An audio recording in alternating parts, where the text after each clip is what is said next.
নমস্কার বন্ধুরা, আমি কল্পনা প্রতিদিনের মতো চলে এসেছি। দেখো আরেকটি ব্লগ নিয়ে। আজকে আমার প্রচুর দেরি হয়ে গেছে। পুজো করে উঠেছি 2টোর সময়, তারপরে রান্না বসিয়েছি। 2টোর সময় উঠে চা খেয়েছি। আগে চা না খেলে এনার্জি পাওয়া যায় না। চা খেয়েছি। ছেলেটা রোজ কলেজে, ওর 28শে জুলাই কি আছে, সেটার জন্য রোজ কলেজে যেতে হচ্ছে। আবার ভর্তিরও ব্যাপার আছে ইউনিভার্সিটিতে ওর। হ্যাঁ, এই নিয়ে দৌড়োদৌড়ি হচ্ছে, আর যার জন্য এত দেরি হয়ে যাচ্ছে। দেখো আমি কি আজকে দেখো এখানে গরম গরম সাদা ভাত এই মাত্র কিসে করেছি, সাদা ভাত গরম গরম। আর এখানে করে নিয়েছি দেখো ডাল, মুগ ডাল, এখানে মুগ ডাল। আর এটা হচ্ছে এই দেখো পাঁপড় ভাজা। মুগ ডালের সঙ্গে পাঁপড় কিচ্ছু করতে পারিনি।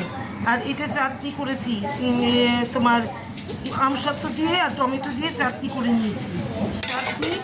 আর তোমার এখানে করেছি দেখো, এখানে করছি আলুর দম, এখনও হয়নি। এখানে টক দই দিয়ে আলুর দম। যেহেতু ছেলে বাড়ি কলেজে, ওর খাওয়ার তাড়া নেই, আমারও তো খাওয়ার তাড়া নেই, এর জন্য একটু দেরি হলো।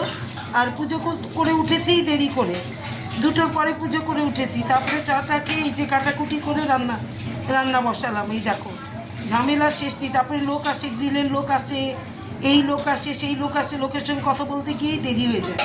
এই দেখো এখানে আলুর দম হচ্ছে। তাহলে টক দই দিয়ে, কিশমিশ, আদা, জিরে, টক দই, এই আর কাজু বাটা। তাহলে আজকে আমার মেনুগুলো হচ্ছে গরম গরম ভাত, এখানে ডাল, মুগ ডাল, কাঁচা মুগ ডাল, এখানে হচ্ছে পাঁপড় ভাজা, আর এখানে হচ্ছে চাটনি, আর ওইখানে আলুর দম ফুটছে। তাহলে পছন্দ আমাকে একটু কমেন্ট করে জানিও।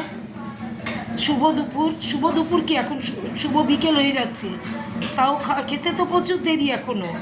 রাত্রি 1:30টার সময় ঘুমাই, 3:30, 1:30টার সময় খেয়ে বাসন মাজা, করা, বিছানা করা করতে করতে 3টে বেজে যায়, 3:30 শুতে।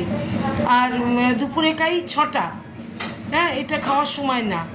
তাহলে এখনকার মতো টাটা, সবাই ভালো থেকো, সুস্থ থেকো, রাখি।